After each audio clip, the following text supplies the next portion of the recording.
going into dangerous ground here because I'm going to talk about Russia, Ukraine, and the rest of the world. And we have 1 million Russians who people have lived there, who've lived in both countries. I have not, but it was very topical, and I think it still is, even though there was an announcement of a pullback today. But just to put that pullback in context, at the beginning of the month, there were 83 battalions lined up at the borders. That was moved up to 105 battalions of troops ready to act. And now they're pulling back. So I'm not sure what the numbers are that they're pulling back, but it could be more of a negotiating tactic than anything that we should react to, particularly the way the market is today. I think we're a long way to go before we get to a resolution of what's going on here. And that's what we want to talk about today. So I think to do this, I enlisted the support of the Center for Strategic and International Studies, which is a bipartisan group out of Washington, does a lot on geopolitical information, particularly as it relates to conflicts. So they think there's 3 big questions to be answered. What is President Putin trying to achieve? And what options does he have, and how might they invade if they were going to go that route? And how should the United States and partners respond? So I'm going to take these pretty quickly and walk us through and talk this through, because I think there are a lot of there's a lot of confusion about what is really behind all this. And I think this goes back to something for President Putin, that he has a very clear, and I left off Putin there, I apologize, but he has a very clear objective, which is he doesn't want NATO to expand. He really wants it to be like it was 30 years ago or more, where the USSR is pulled together again, and that they could go back, turn back the clock, but that's not going to happen. So really now these are the things they're asking for, which mainly are non-starters for anyone but Russia. So I think this is going to be a bit of a challenge from what he's looking for. How does he go about it if he wants to go in, and how would you do that? And there's really 3 courses of action. You can come in through the north, you can come in through the central region, or you can come up through the south. And each one of them has different implications from a military perspective, but also from a geopolitical perspective. So their options are really 6-fold, according to the Center for Strategic and International Studies. And it really focuses on, these are what they can do. And they did part of the first one today, although I wouldn't say that they considered the negotiations successful. But I think they are going to be positioning themselves where if they pull back, they can say they're going back in to protect their people. And I think that's one of the issues. While they're doing that, they're going to have some rebels in that they'll continue to support, and that creates regions and reasons for them to go back in. But the first 2 of these options have the least economic impact and would get the least response in terms of sanctions, but it wouldn't achieve the goals of Putin with regards to NATO. All the other options brings major sanctions and economic hardship into play. And while not necessarily achieving the goal of weakening NATO or decoupling the United States from their commitment to Europe. So that's not going to, these aren't really solving the issues they're trying to solve for. I think options 3 through 6 really result in the destruction of Ukraine as an independent state. I think that's a real issue that is being looked at.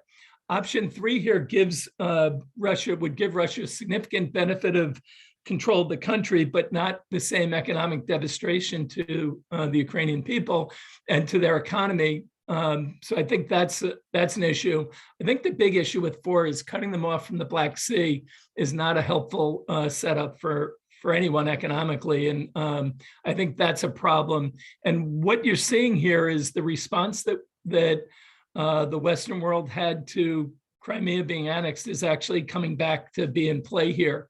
Option 6 is actually kind of the nuclear option. They go and seize all of Ukraine and then try and form a new Iron Curtain. And that Iron Curtain may extend, and we'll touch on that in a minute. So just to look at some of the challenges here, and what I want to point out is The rail system is very important to the actions that need to go on, because this is a different type of battle than we thought in most major initiatives over the last several years. A lot of them have been around in the Middle East and in Pakistan and the like, and where we're Afghanistan, where we're fighting in non-formal armies and not really you're going into cities, but you're doing it in a different fashion than a traditional kind of World War II lineup. If you're going in to take over a country, that changes the dynamics of that and changes the thought process, and logistics and other areas become big issues, which we'll touch on in a minute. So they've been laying the groundwork to portray Ukraine as a nation that's lost and needs to come back in. They're really concerned about the growth of democracy in that area, and they're trying to set the narrative that this is a people that have been pulled apart from their homeland, and that's where it really gets complicated, and where a lot of these issues become big problems. So what could be the justification for war? It could be failed negotiations. You could put the blame on the US for creating disturbances in the countries and putting their people at risk, or you can just say you're doing it to protect the people. We're not sure what his motivation is or what his preferred outcome is. We know what the preferred outcome is. We don't know what the realistic outcome is. And I think what you're going to start to see is, if this fails and they do revert and they're going to go in, the process would be pretty standard. Use cyber attacks to knock out communications and create disruptions and distractions, and then make communication difficult, knock out the power grids, and create all sorts of communications problems. Then you go in with your air and missiles to knock out Air Force defenses and defense systems, and then you bring your troops in. But to do this, and particularly as they're lined up to come in, you need the weather to cooperate. So really, what way they go will depend on how you can navigate out of this and what your desired goals are. So I think the really difficult option, and the one that they'll struggle with the most, is a full takeover. And the reason for that is the timing of the year and the logistics and some of the other problems that we'll touch on in a minute. But it is a lot to go into a country and take them over, particularly one like Ukraine. And I'll just tell you, these are the big factors that will depend on whether they can be successful. First is weather, and we know that the frost there is a big part of it. It allows the tanks and the like to move quickly and cover a lot of ground, but you don't cover a lot of ground when you're trying to take over a country, particularly if you're doing it with pretty stiff resistance. So doing it before the thaw is going to be a big issue for them, and can they get it done that fast? And a lot of that depends on the resistance they encounter and how that's played out. The second is urban combat. Kiev has about 3 million people in it. Some of the other cities have between 1.5 and 750 and 1.5 million people in it. And what we saw in Afghanistan and other countries, as we've been at war for 20 years, is it's very difficult to weed out cities, and when you're going through that, and it creates a lot of body count, and that creates some problems for morale later on. The other thing is, this is a different type of battle, and the Russian military has been geared towards more hypersonics and naval capabilities, and not as much these full ground conflicts. And that creates issues that they haven't really thought about or worked through. And then you get the logistics issue. And when we go to the maps, the further you move away from the rail lines and from the seas, the harder it is for them to support. And the other thing is, after the first wave or two of fighting, you need to replace troops, weapons, and the like. And that gets harder and harder the further you push in. I think in Operation Desert Storm, we only traveled about 20 miles a day. I think it was the same in a lot of the big movements in World War II, that it takes time to do that. And if you're moving at that pace, it could be weeks before you can get through this. And that's where the morale issue comes in, because you have a number of regular Army soldiers, and you have the people who are pulled in for short term, and they do not have the same experience or desire to be in combat that a full-time soldier would. So I think these are some of the issues that they have to navigate, and they're not easy ones. And this is not It's not like what we've done in the past and some of the recent battles. So I think this creates a different kind of dynamic that we're going to have to focus on. So the last question is, how does the U.S. and the Western world respond?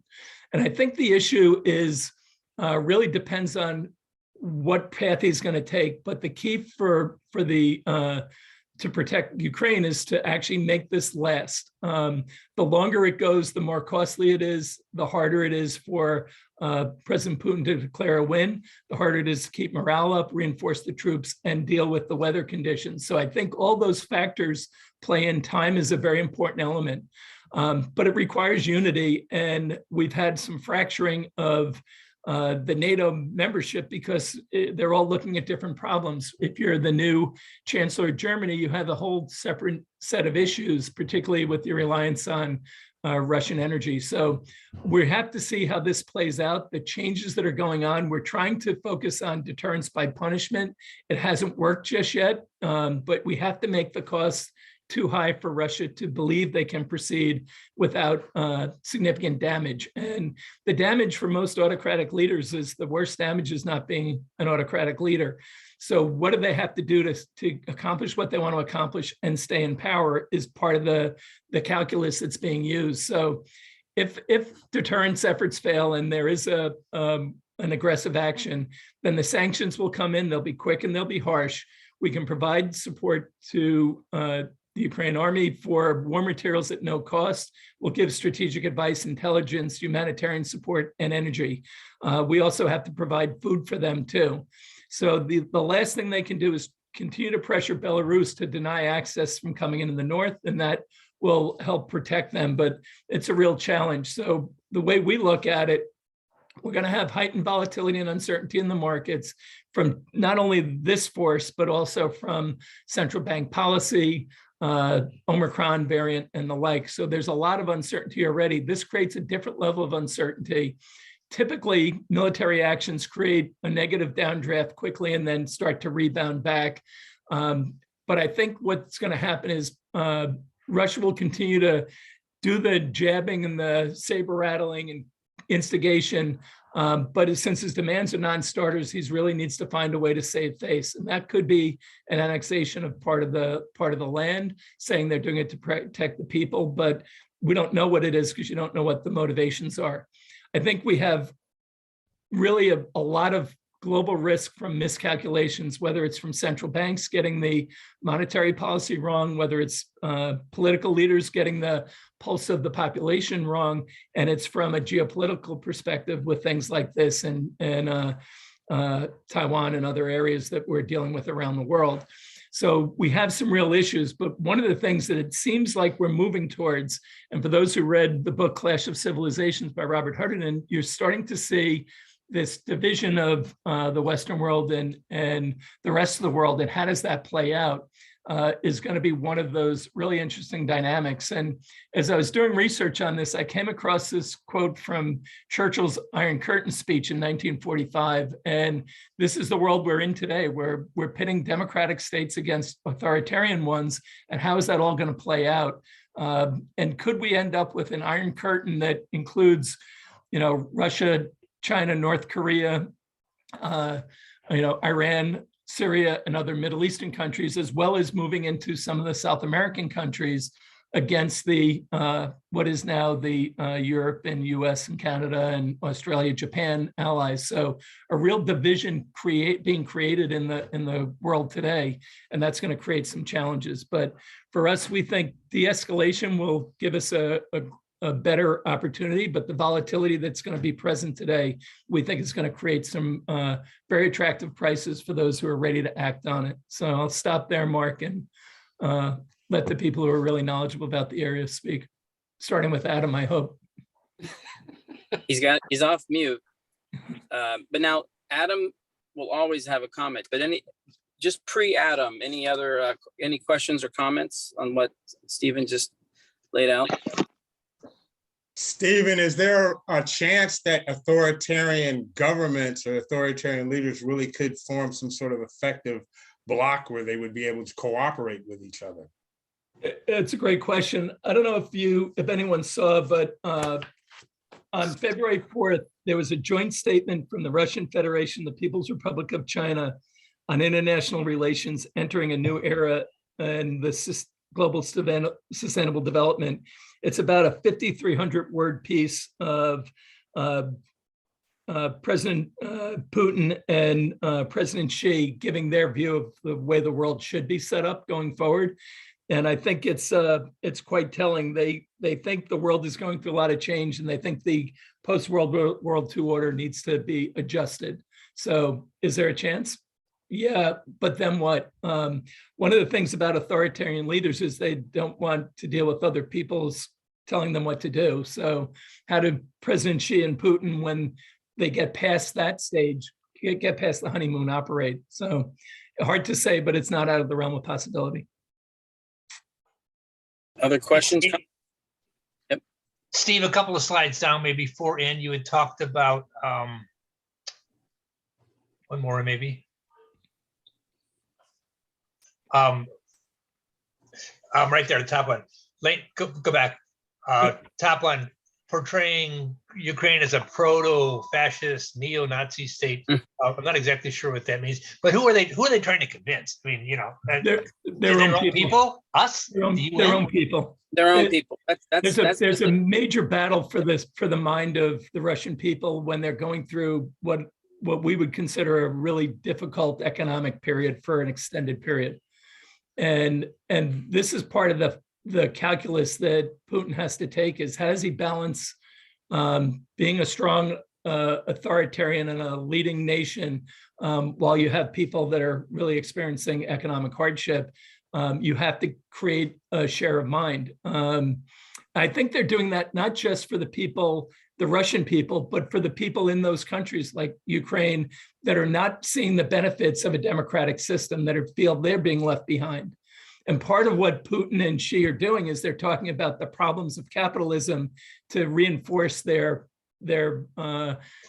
economic and political platforms. So it's really an interesting setup. So it's fair to say, so ordinarily Russian government's credibility wouldn't be all that great with the people, but given the fact the transition to the quote unquote democracy of the new government not going so well, there's kind of an opening for them to sort of claw back and try to recapture some of the. Well, I'd also like to add, they're also trying to appeal to Russian-speaking people. And I think Adam would have some insight on that, but they're also trying to appeal to the Russian-speaking populations in these areas.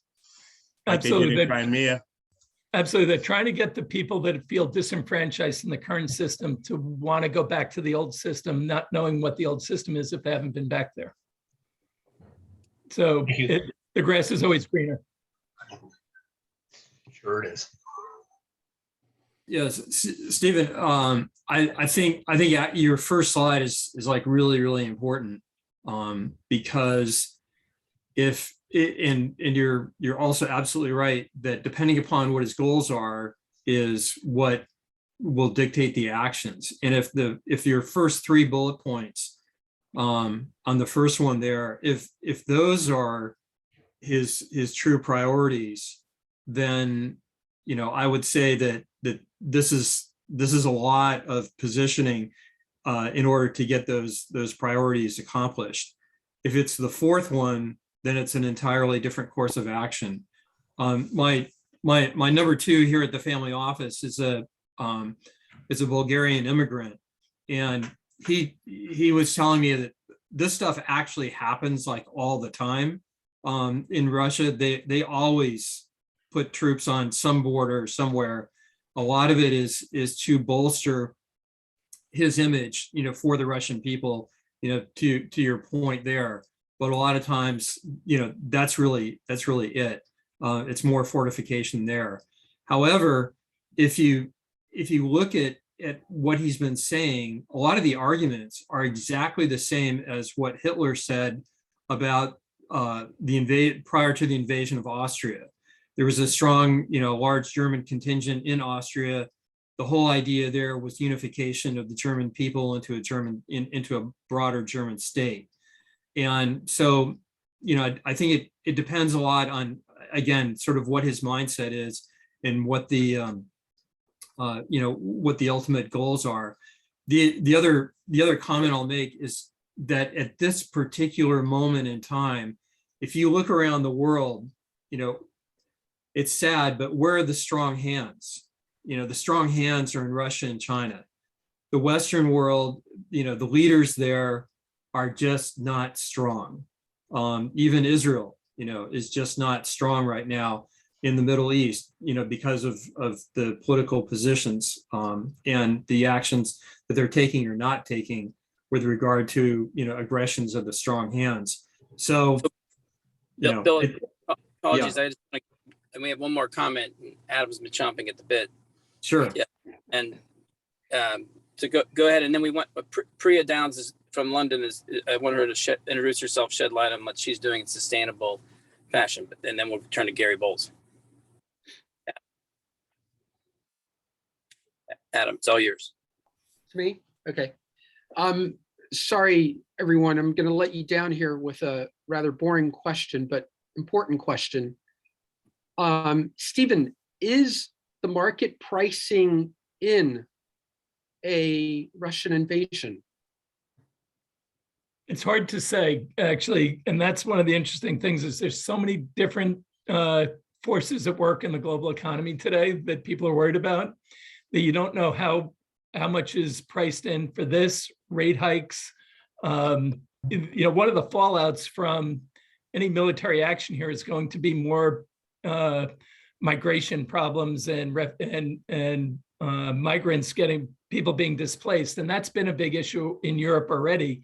And if you start to see more of that, how does that play out, particularly when you have weak leaders? And there was just a Gallup study out for the US that says our view on immigration has gotten even more negative about it when it's absolutely what we need to have in the United States, as do most nations, because they're not getting the population growth. So it's creating some really interesting dynamics. So it's hard to say how much this is priced in, because we still have the inflation running at record levels. You have a lot of uncertainty about where we're going economically. So it's hard to say how this is priced in versus everything else. But I think what you're going to see is this series of reactions and actions that create opportunities. That's how you should play it. Expect a lot of volatility and play the volatility well, and stay with the secular themes. Don't try and time this short-term stuff, particularly military actions. It doesn't tend to work very well. Thank you. I had a comment on the market, Mark, or too late? Real quick one. Yeah, so I would argue that some kind of risk premium is priced in, because every time you get a good piece of news, markets jump. Now, again, as Stephen says, there's a million other things affecting markets today. But if you look at the actual Russian equity market, or the ruble, or the Russian debt markets, this would be a market that people at this point, given what's happening in the world, would pile in if there weren't any of these geopolitical considerations. The dividend yields, the type of industries that you can buy in the Russian market, they all play very, very well into everything that's happening in the value versus growth trade and the commodity trade. And people have very, very limited positions in Russia right now because of this. So that's just today, for example, right? Russian market, MSCI Russia is up 5%. The market itself on the year is down less than the S&P. So that gives you a bit of an idea. I mean, the macro in Russia is probably the best macro in EM, and I'll stop there. Well, let's and I hate to shift gears, but we have to. With one comment, it's very interesting the way he's decoupled the Russian economy from dollar-based loans, and so he's, that it's a factor. Plus, we could talk about, and obviously the other energy supply, food supply, etc. Let's go to Priya, who we met through Russia, and I just wanted to shine a light. Having reconnected, I was so excited. In fact, your family office benefited from Russian internet, right? Maybe just introduce yourself. Yeah, so my Russia connection is very loose. I don't know much about Russia, and actually it was so useful hearing that briefing. Thank you. It's very informative. My husband lived in Russia for 9 years. He started a VC fund out there investing in tech. One of the companies he invested, he was an early investor of Yandex, which ended up sort of going on to be the Google of Russia and IPOing on the NASDAQ, actually. And so obviously over his time, he's built a lot of Russian connections. And actually that's how we've come to know Mark. Even though we never actually met in Russia, we met in the US when my husband and I both were living there. So yeah, that's our Russian connection. And I've only ever visited Russia, only been to Russia as a visitor. And Jason, my husband, hasn't actually been back for quite a long time. I think the situation there, it makes it quite difficult to travel as well. But it is a fascinating country. And it's just crazy to think about what's happening right now. But yes, moving on from the Russia days, I am now back in the UK. I spent the last sort of 10 years working in luxury fashion. I knew Mark when I was living in DC. I worked at the IFC World Bank for about 5 years, and then did my MBA, and post MBA have focused my career in luxury fashion. So I worked in New York for a little bit for Chanel, and then moved back to the UK and worked for Burberry for a very long time. Left Burberry a few years ago to start my own brand, which is what I've been knee deep in for the last 3 years. We're a sustainable online first lingerie brand that launched right before the pandemic at the end of 2019, and have been on a crazy roller coaster journey since. As you can imagine, consumer brands and retail has been extremely volatile over the last sort of 2.5 years. But fortunately, we were on the right side of it because we were an online brand, very much focused on bringing that online offering bringing an offering online to that customer through the pandemic. So that's been great for us. And we're also B Corp, so we're a very sustainable brand. We take that part of what we do very seriously, and I think that's becoming more and more important in the world, both from the sort of investor side, but also from the consumer side. And we see that even our own consumers are asking more and more sophisticated questions around sustainability, around processes, around who we hire, who's behind the brand, and all these kind of things. So I think probably it's touching on all your worlds as well. I think impact investing is getting bigger, lots and lots of funds dedicated to invite ESG companies, tackling climate, tackling the planet. I think fashion is one of the most polluting categories that's out there, and it's truly global. I mean, most countries have a garment industry, and it's one of those things over the last 20 years where people have got very used to cheap, fast fashion that has really contributed to a bit of a crisis around the fashion industry. And the last sort of 3 to 5 years has seen a massive acceleration to the industry, businesses, big brands, small brands, consumers all waking up to this big problem that's now in the market. And I think for me, starting my own brand, it was really important to be starting it with that as a central ethos. So you haven't been in our community. It's your first little debut, but yes, those themes are consistent threads. So I think you'll see more of Priya, and her company's New Day, and part of it is and I'll turn this over to you. And maybe on this note, Gary, did you know that 80% of all bras don't fit women today? I'm going to have to say that's absolutely stunning news to me. So it sounds like a market opportunity. Yes. Yes. Okay. I mean, I think it's a really big opportunity. I think lots and the current industry has been failing women for a long time. I think that if you can imagine, most people still have to go into a physical store in 2022 to get a bra fitting. As you can imagine, not only is that completely inconvenient and not very modern, it's also just not very pleasant. We're all kind of very used to doing things. I mean, I'm sure the women in this community can relate. Nobody wants to kind of go and stand in a changing room and get fitted, and it just feels so old fashioned. And then you translate that to the teenagers coming up. I have kids, I'm not quite at teenage level, but we hear it all the time from mothers and daughters that you just wouldn't get the younger generation going through a process like that. Whereas bra fitting is very much like a dental hygiene check. You should be doing it regularly, your body changes regularly, and yet so many people just don't do it, which as a result means loads and loads of women are wearing fundamentally the wrong size or wearing something that doesn't fit them, and is really just not fit for purpose. So it's definitely a problem that needs to be tackled. It's definitely a problem that needs to be modernized, and that's what we're trying to do, which is why we've sort of very much led with an online first approach.